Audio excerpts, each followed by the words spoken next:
Bismillah, alhamdulillah, salatu wassalamu ala ashrafil anbiya'i wal mursalin, Sayyidina Muhammadin wa ala alihi wa ashabihi ajma'in amma ba'd. Alhamdulillah, di sore hari ini kita diberikan kesehatan, kesempatan Allah Subhanahu wa taala untuk kita sama-sama melanjutkan kajian kita eh, di bulan suci Ramadan ini. Alhamdulillah, beberapa hari sebelumnya kita sudah membahas banyak berkaitan tentang kisah-kisah, khususnya mempelajari sunatullah di dalam kisah-kisah Al-Quran.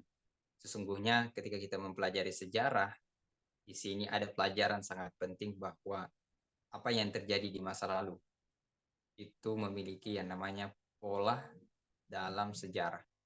Ketika kita mempelajari pola dalam sejarah ini, maka boleh jadi kita bisa kemudian mengantisipasi bahkan merawat ya, apa yang akan terjadi di masa mendatang. Orang yang memiliki pengetahuan, pemahaman yang utuh tentang sejarah, maka ini akan melahirkan kebijaksanaan. Ya, ketika kita belum pelajari sejarah, setidaknya kita tidak mengulang kesalahan yang sama yang dilakukan oleh umat-umat terdahulu. Nah, insya Allah hari ini kita akan lanjutkan materi kita yang kemarin Nabi Ibrahim alaihissalam ketika kemudian berdakwah kepada ayahnya. Ya. Nabi Ibrahim ketika berdakwah kepada ayahnya itu kemudian mendapatkan penolakan. Ya. Jadi Nabi Ibrahim sudah berusaha ya bagaimana mendakwai orang tuanya sendiri, ayahnya sendiri, tapi justru kemudian mendapatkan penolakan. Nah, di sini ada sunatullah yang sangat penting yang harus kita ketahui bahwa ketika berdakwah, berusaha menyampaikan kebenaran ya kepada uh, orang terdekat. Ini ada kaidah ya penting bahwa keluarga itu merupakan prioritas utama dalam dakwah. Kalau kita berhasil mendakwai keluarga, maka keluarga kita itu akan menjadi pendukung utama. Tapi sebaliknya, ketika kita tidak berhasil mendakwai keluarga, maka bisa jadi keluarga itulah yang menjadi penghalang utama dalam dakwah. Kita bisa lihat beberapa umat-umat atau cerita kisah tokoh-tokoh dalam Al-Quran. Mereka pertama kali adalah sebelum mendakwai orang lain, mereka mendakwai dulu keluarganya. Seperti Rasulullah SAW, ketika beliau baru saja kemudian diangkat menjadi nabi, kemudian diperintahkan untuk dakwah secara terang-terangan, maka Rasulullah SAW kemudian mengumpulkan seluruh keluarganya, ya, kaumnya, ya Ma'syar Quraisy, ya dalam kisah terkenal, sehingga kemudian ternyata keluarga terdekatnya itulah di antara mereka ada yang menjadi penghalang utama dalam dakwah. Tapi itu sunatullah, ya. Ada yang mendukung, ada juga yang kemudian menjadi penghalang, tidak mendukung. Ya, tapi intinya adalah bagaimana kita menjadikan keluarga itu sebagai prioritas utama. Nah, Nabi Ibrahim ketika mendakwai ayahnya, selanjutnya dia kemudian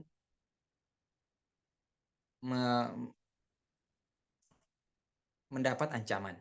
Ya, ketika Nabi Ibrahim menasihati ayahnya, kata ayahnya, qala aragibun anta, ya, apakah kamu Nabi Ibrahim benci ya an alihati bi Ibrahim, ya, apakah engkau membenci berhala-berhala kami wahai Ibrahim? La illam tantahi, jika engkau tidak berhenti, la arjumannaka, saya benar-benar akan merajamu. Wahjurni maliya. Nah, maka tinggalkanlah aku ya dengan apa yang saya lakukan ini dalam waktu yang lama. Nah, Nabi Ibrahim sudah mengajak dengan cara yang baik-baik, ya, tapi ternyata kemudian mendapatkan penolakan, bahkan ingin diancam, ingin dirajam oleh ayahnya. Nah, ini pelajaran terbaik personal ada bahwa kalau saja kita mengajak orang lain, ya, mengajak kepada kebaikan dengan cara yang hikmah, tapi masih kemudian mendapat penolakan bahkan ancaman, maka bagaimana lagi dengan orang yang mengajak kepada kebaikan tapi dengan cara yang kekerasan? Ya, makanya sekali lagi ini kaidah yang sangat penting. Bil hikmah, ya. Jadi kita berdakwah, mengajak orang apapun itu harus dengan cara yang baik. Ya, termasuk ketika kita ingin menyampaikan nasihat, kritikan, maka dahulukanlah hikmah. Ya. Nah, kemudian ini juga pelajaran penting bahwa sunnatullah ke depan ini. Ketika kita memiliki niat yang baik, maka belum tentu disambut baik orang lain. Ya. Nah, maka ketika kita melakukan kebaikan tadi, ya, lantas kemudian ada orang yang tidak menyambut, bahkan mungkin mengancam kita, maka jangan baper. Ya. Nabi Ibrahim alaihissalam merasakan sendiri bagaimana beliau berdakwah, mengajak ayahnya, tapi justru kemudian mendapat perlawanan. Tapi yang perlu kita ketahui di sini adalah dakwah itu mesti kita sampaikan. Ya, jangan karena begini, kayaknya nanti kalau saya ajak orang yang mungkin tidak ada yang mau ikut. Ya, tetapi harus menyampaikan karena misi dakwah itu harus ditunaikan dan itulah kemenangan ketika kita sudah berusaha menyampaikan dakwah dengan segala konsekuensinya. Nah, sekarang kita melihat apa respon dari Nabi Ibrahim ketika dakwahnya ditolak. Ya. Kata Nabi Ibrahim, qala salamun alaika. Ya. Semoga keselamatan atasmu. Sa'astaghfiru laka rabbi. Saya akan memintakan ampun kepadamu, ya, kepada Robku. Innahu kana bi hafiya. Sesungguhnya Robku itu sangat baik, ya, kepada aku. Nah, jadi ini Nabi Ibrahim ketika dia ingin diancam, ya, ingin dirajam oleh ayahnya, justru dia membalas dengan balasan yang paling terbaik. Ya, maka Nabi Ibrahim di samping membalas dengan kebaikan, juga beliau mendoakan kebaikan untuk ayahnya. Nah inilah kaidah sunatullah yang kita pelajari selanjutnya, bahwa kalau kita sudah mengajak kebaikan kepada orang lain, tapi kemudian mereka menolak, ya, ajakan kita, dakwah kita, maka cara yang terbaik adalah membalas dengan kebaikan dan mendoakan agar mereka mendapatkan hidayah. Ya, jadi keburukan itu dibalas dengan kebaikan. Ya, adalah cara kita berlepas diri dari kemungkaran. Jadi jangan ketika dakwah kita ditolak, ya lantas kita kemudian marah-marah. Ya, ini bukan yang diajarkan oleh para nabi. Jadi adalah kita yang balas dengan kebaikan. Walaupun hari ini mereka belum istilahnya belum menerima, maka suatu saat ya boleh jadi kemudian terbuka hidayah dari Allah Subhanahu wa taala. Karena hidayah itu milik Allah Subhanahu wa taala. Nah, kalau kita berkaca dari kisah Rasulullah SAW ketika beliau berdakwah di Taif, ya.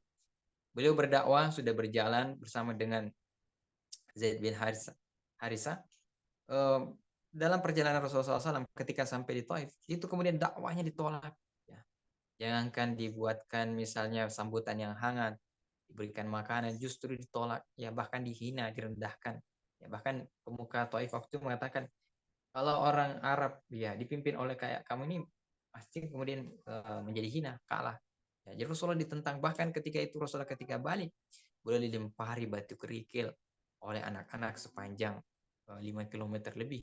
Ya, bayangkan Rasulullah berdakwah di Taif, tapi kemudian apakah Rasulullah SAW ya membalas dengan keburukan? Waktu itu sempat datang malaikat Jabalain, ya malaikat Jabal, malaikat gunung mengatakan, wahai Rasulullah SAW, jika sekiranya engkau menginginkan, saya segera menimpakan gunung ini kepada kaum, ya kepada masyarakat yang di Taif itu. Nah, tapi apa kata Rasulullah SAW? Kata Rasulullah SAW, la, tidak, la Allah, ya saya berdoa semoga di antara anak keturunan mereka itu ada yang kemudian keluar orang-orang yang kemudian membela Islam. Dan terbukti sabda Rasulullah SAW, hari ini kita bisa melihat Taif itu adalah salah satu daerah yang kemudian orang bisa menghafal Al-Quran.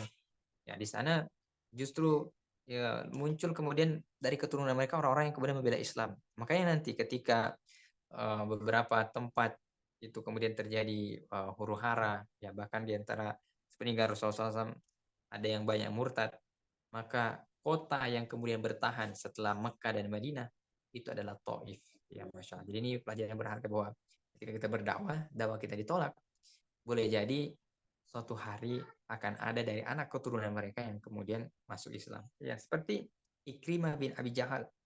Ikrimah bin Abi Jahal ini anak orang yang paling bejat, ya, tapi kemudian bisa masuk Islam. Ya, maka sekali lagi kita selalu memandang optimisme. Nah, sekarang Bagaimana kecerdasan logika Nabi Ibrahim alaihissalam ketika berdakwah kepada kaumnya. Nah, setelah berdakwah kepada keluarga, Nabi Ibrahim berdakwah kepada kaumnya. Kata Nabi Ibrahim, wa idh qala Ibrahimu li abihi azara atattakhidhu asnaman alihatan. Ketika Nabi Ibrahim berkata kepada ayahnya Azar, atattakhidhu asnaman alihatan. Kenapa engkau menjadikan berhala-berhala itu sebagai sembahan? Ini araka wa qaumaka fi dhalalim mubin. Sesungguhnya saya melihat engkau dan kaum itu dalam kesesatan yang nyata. Ya. Kemudian wa kadzalika nuri Ibrahim. Dan demikianlah kami memperlihatkan kepada Ibrahim malakutas samawati wal ard. Ya, apa namanya? Kerajaan Allah yang ada di langit dan ada yang di bumi. Waliyakuna minal mukinin, agar dia termasuk orang-orang yang mukinin, orang yang yakin. Nah, Nabi Ibrahim akhirnya kemudian ketika berdakwah dengan kaumnya itu disebutkan beliau kemudian mentadaburi semesta alam. Ya, maka di sini juga ayat ini menegaskan bahwa Nabi Ibrahim itu sejak waktu memang sudah bertauhid, sudah berakidah. Ya, bukan kemudian Nabi Ibrahim disebut mencari Tuhan. Tidak seperti itu. Nabi Ibrahim sudah ada fitrah keimanan dalam dirinya. Nah, tinggal kemudian Nabi Ibrahim bagaimana meyakinkan kaumnya. Nah, kata Nabi Ibrahim, "Falamma janna 'alaihi lail." Ketika kemudian datang malam, jannah itu artinya menutup. Ya, makanya ini disebut janin, ya sesuatu yang tersembunyi. Ya, jannah surga, ya sesuatu yang belum terlihat. Ya, jin, ya juga sama. Ini satu akar kata dalam bahasa Arab. Jadi falamma janna alaihi lailu. Ketika kemudian malam tertutup, ya menjadi gelap gulita, ro'a kaukaban. Nabi Ibrahim melihat kaukab. Kaukab itu bintang. Qala hadza rabbi. Nah, inilah Robku. Ya, maksudnya ini Rob, ya sebagai Tuhan. Falamma afala, ketika kemudian bintang itu terbenam, ya kemudian ketika masuk waktu subuh, qala, maka Nabi Ibrahim mengatakan, la uhibbul hafidin, saya tidak menyukai sesuatu yang terbenam. Nah, ini salah satu contoh bagaimana kemudian tadabbur, tafakkur Nabi Ibrahim terhadap semesta alam, yang kemudian dari semesta alam ini Nabi Ibrahim menemukan dan tambah yakin dengan keimanan bahwa Rob Allah Subhanahu wa taala itu kemudian tidak seperti benda-benda yang ada dalam langit, yang ada di langit. Seperti bintang ini, ya tenggelam. Jadi kata Ibrahim, saya tidak menyukai sesuatu yang terbenam. Nah, kemudian falamma ra'al qamar, ketika Nabi Ibrahim kemudian melihat bulan bazigon yang kemudian bersinar, ya. Kemudian dia mengatakan qala hadza rabbi. Nah, inilah Rabbku. Falamma afala, ketika kemudian bulan itu tenggelam, qala la illam yahdini rabbi. Jika sekiranya Rabbku tidak memberikan petunjuk kepadaku, la akunanna minal qaumidz dhalin. Saya akan termasuk dari kaum yang tersesat. Nah, kemudian setelah itu Nabi Ibrahim melihat lagi falamma ra'asyams, melihat matahari baziqatan yang lebih besar, ya. Qala hadza rabbi hadza akbar. Nah, inilah Rabbku karena dia lebih besar. Falamma afalat, ketika matahari itu terbenam, maka Nabi Ibrahim kemudian mengatakan kepada kaumnya, qala ya qaumi inni bari mimma tusyrikun. Saya sungguh berlepas diri terhadap apa-apa yang engkau apa namanya, sekutukan selain Allah. Nah, di sini ada pelajaran bagaimana Nabi Ibrahim melakukan pendekatan logika, ya, untuk mengajarkan kepada kaumnya seperti inilah kita berpikir bahwa pikiran, akal yang sehat itu akan mengantarkan manusia kepada nilai-nilai ilahiyah. Jadi sebenarnya pikiran itu, akal itu, logika itu tidak pernah bertentangan dengan syariat. Ya. Dan kalaupun terjadi pertentangan, maka kita lebih mendahulukan syariat, wahyu daripada logika. Tapi kenyataannya ini tidak akan pernah, ya, karena logika itu pasti selalu jalan dengan syariat. Nah, seperti Nabi Ibrahim mengatakan, kalau saya ini misalnya tadi bintang, kemudian bulan, matahari. Nah, kalau semuanya itu terbenam, ya itu tentu bukan sifat dari ilahiyah, bukan sifat ketuhanan. Allah Subhanahu wa taala tidak pernah kemudian tidak pernah tidur, ya, tidak pernah kemudian mengantuk. Ya, tidak pernah kemudian seperti benda-benda langit tadi. Maka disinilah ya, pendekatan Nabi Ibrahim tentang kecerdasan logika. Nah, pelajaran yang penting juga bisa kita ambil di sini bahwa kecerdasan logika itu merupakan standar berpikir bagi seorang muslim. Jadi kita ini mesti memiliki standar ya logika yang sehat, ya akal yang sehat. Ya, karena kalau kita tidak memiliki ini, ya pasti kita akan sulit memahami ayat-ayat tentang semesta alam, ya penciptaan langit dan bumi. Bahkan mungkin kita akan kesulitan untuk apa namanya? Bertafakur, ya, bertadabur khususnya Al-Qur'an, ya. Jadi Al-Qur'an ini tentu ketika kita ingin memahami butuh dengan akal pikiran. Nah, cuman sekali lagi kita juga menyatakan tidak boleh juga orang lebih lebih mendahulukan akal pikiran, logika daripada wahyu. Ya, nanti kemudian orang menjadi istilah hari itu liberal, ya. Kemudian bebas berpikir ya sebebas-bebasnya sehingga kemudian kadang-kala menabrak syariat. Nah, kita tidak seperti itu.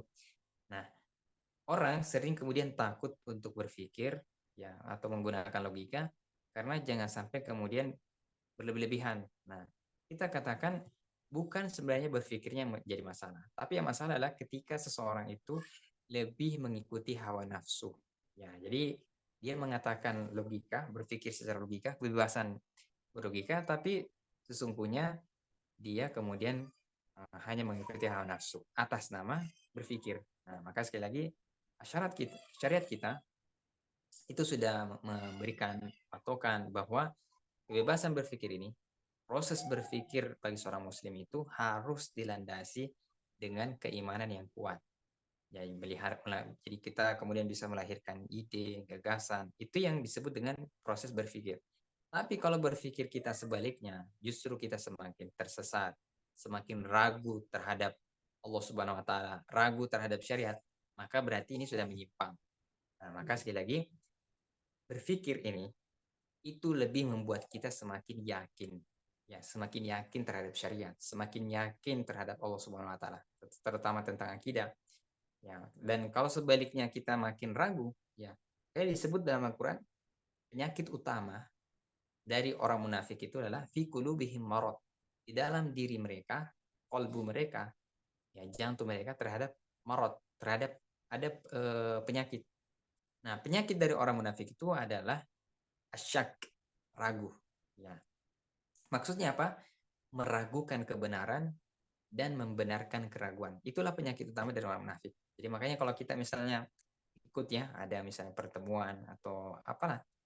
Tapi setelah kita mengikuti itu kita tambah kayaknya ini bahasa Inggrisnya misalnya tambah bata ya, tambah ragu misalnya terhadap puasa. Kayaknya ini eh, nggak perlu kita puasa. Ya ngapain capek-capek puasa misalnya. Ya sehingga kita kemudian ragu dengan syarat ini. Berarti ada yang keliru dengan kajian itu. Ya, jadi sesungguhnya kalau kita belajar terutama berpikir ya kemudian mentadaburi Al-Qur'an maupun mentadaburi semesta alam ini justru kita seharusnya semakin yakin ya bukan semakin ragu.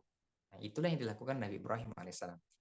Kemudian selanjutnya pelajaran yang penting yang bisa kita ambil di sini bahwa kalau kita ingin mendapatkan petunjuk ya ada dua tanda kekuasaan Allah. Yang pertama adalah yang disebut dengan ayat al-qauliyah, ya tanda kekuasaan Allah berupa al-qauliyah, berupa wahyu, yaitu Al-Qur'an. Yang kedua adalah ayat al-kauniyah. Al-kauniyah ini maksudnya adalah ayat yang bersifat penciptaan, ya semesta alam, ya langit dan bumi. Ya, atau mungkin hari ini dikenal dengan misalnya ilmu sains. Jadi dua hal ini merupakan tanda untuk kita mengenal Allah Subhanahu wa taala. Jadi ada dua jalan kita mengenal Allah melalui tadi ayat al-qauliyah yaitu Al-Qur'an dan Al-Qur'an ini kita harus tadabburi. Yang kedua adalah ayat al-kauniyah semesta alam dan ini kita tafakkur ya. Jadi tadabbur dan tafakkur. Dan keduanya itu mengantarkan kita mengenal Allah Subhanahu wa taala. Jadi baik ketika kita belajar melalui Al-Qur'an ya dengan cara tadabbur, kita akan mengenal Allah Subhanahu wa taala dan juga boleh jadi kita belajar langsung misalnya semesta alam ini melihat bintang. Ya kalau kita meneliti misalnya bintang ini ya benar-benar di langit. Justru hakikatnya kita semakin dekat ya mendapatkan al-khasyah, rasa takut kepada Allah Subhanahu wa taala. Maka itulah filosofi dari ilmu. Yang pertama adalah ilmu itu harus melahirkan al-khasyah, rasa takut kepada Allah Subhanahu wa taala. Jadi seharusnya ketika kita belajar misalnya ilmu pengetahuan alam, ya seharusnya kita semakin takut kepada Allah. Kita mempelajari ilmu pengetahuan sosial, atau mungkin kita mempelajari teknologi, seharusnya kita semakin takut ya kepada Allah Subhanahu wa taala karena Allah Subhanahu wa taala itu juga memberikan tanda-tanda kekuasaannya pada semesta alam ini. Jadi ada orang yang misalnya belajar fisika, belajar biologi tentang makhluk hidup, ya belajar misalnya bahkan mungkin belajar matematika. Sesungguhnya ilmu-ilmu ini kalau kita pelajari, seharusnya kita semakin takut dan dekat, ya bahkan mengenal Allah Subhanahu wa taala. Nah, itu hakikat dari ilmu. Jadi ilmu ini standar sesuatu itu disebut ilmu. Yang pertama adalah kalau melahirkan al-khosyah, rasa takut kepada Allah Subhanahu wa taala. Yang kedua adalah ilmu itu disebut ilmu kalau dia nafi', dia bermanfaat untuk kemaslahatan manusia. Tapi kalau sebaliknya kita belajar ilmu, tapi ternyata ilmu itu justru membuat kerusakan, ya kerusakan lingkungan, kerusakan alam, kerusakan dimensi sosial, kerusakan misalnya interaksi antar seseorang dengan tetangganya misalnya. Maka ilmu ini disebut tidak nafi, tidak bermanfaat. Berarti itu bukan ilmu. Ya. Yang ketiga adalah yang disebut ilmu ketika dia eh, rasyikh, ketika ilmu itu mendalam. Ya, kalau bahasa hari ini itu adalah expert. Ya, ketika kita mempelajari ilmu, bagaimana kemudian ilmu itu kita pelajari secara mendalam sehingga ilmu inilah yang kemudian bisa menyelesaikan masalah yang mungkin bagi orang awam, orang pada umumnya itu samar-samar. Orang nggak tahu ini gimana solusinya.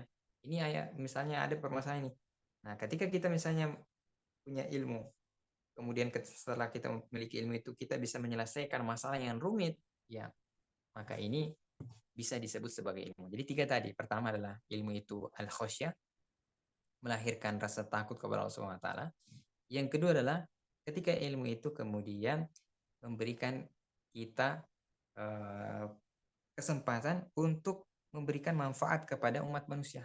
Ya, jadi ilmu apapun itu, kalau dia bisa bermanfaat, ya seperti misalnya ilmu tentang sains, ilmu teknik misalnya, ilmu termasuk kita yang jurusan misalnya manajemen, jurusan ilmu komputer misalnya, yang ilmu itu hari ini masya Allah sangat bermanfaat ya, khususnya misalnya sekarang kita bisa kajian online ya, ini berkah dari ilmu yang kemudian dipelajari oleh orang yang kemudian bisa bermanfaat. Kemudian yang ketiga adalah ketika ilmu itu kita pelajari sampai kemudian ahli dalam ilmu itu, expert di bidang itu, dan kemudian dari ilmu inilah kita bisa menyelesaikan banyak solusi yang orang mungkin sudah bahasa buku tak butuh istilahnya, tidak bisa apa solusinya lagi, maka ini bisa kemudian menjadi ilmu ya. Nah, kembali tadi, jadi di sini kita belajar bahwa Nabi Ibrahim alaihissalam sejak muda itu sudah memiliki kecerdasan logika, dan inilah yang harusnya dimiliki oleh kita semua para pemuda. Mulai sekarang ya minimal kita bisa tadi bagaimana bisa bertadabbur Al-Qur'an, kemudian bertafakur dan khususnya kisah-kisah Al-Qur'an. Kalau kita ingin membangkitkan, menstimulus, merangsang kita punya daya berpikir atau mungkin kapasitas berpikir, salah satu caranya adalah pelajari kisah, pelajari sejarah. Insya Allah kalau kita belajar sejarah, belajar kisah, khususnya Al-Quran, kecerdasan logika kita itu akan jalan. Oh ternyata seperti ini. Oh kalau seperti ini begini.